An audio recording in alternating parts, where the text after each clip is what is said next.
来这件，咱的新闻昨有报道，新北市永高一栋公寓火烧厝，查甫厝主顺利走出来，但是伊的太太甲查囝消失伫个火圈。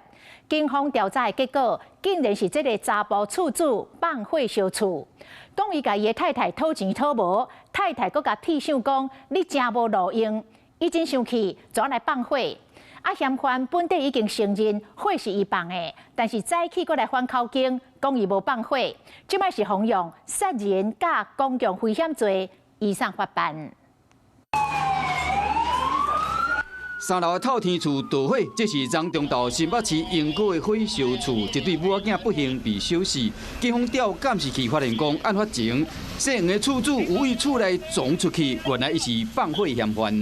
跟老婆是从来不会吵架，因为他很怕他老婆，但是就有一个很重要问题，就是钱都被他老婆控制。他老婆，你要跟他拿一分钱，他老婆都不给他。现在我父母亲不在了，我们都不拿钱了，哪有可能都拿钱再养我，变成我弟弟？嫌犯一家伙4人，后生读大学，无做伙大，查某囝伫保险公司做线工，收入嘛无稳定。甲因某时常为了钱伫冤家，大是去家厝阿公留落来。本来伊甲因阿兄伫塑胶工厂上班，因阿兄身体无好退休，连带伊本身无头路，靠领补助甲一楼租户摊贩收租金18000块伫过日子。想不到因阿兄今日将租金收转去，嫌犯互因某骂，无要回钱买饭，伊一直生气煞放火。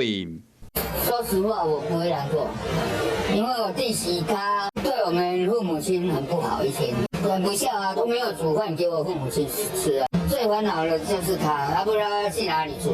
没关系，没有关系，重点是里面的，那是必然的。一楼店面的涂骹烧到乌噜噜，代志发生后，摊贩有赶到现场，趁4天的连假，赶紧要收心。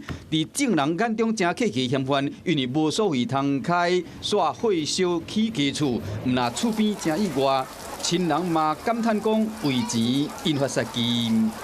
Hello， 我是林明瑞。想要抢先掌握最及时的新闻资讯吗？赶快订阅、按赞、开启小铃铛，锁定我们华视新闻的 YouTube 频道。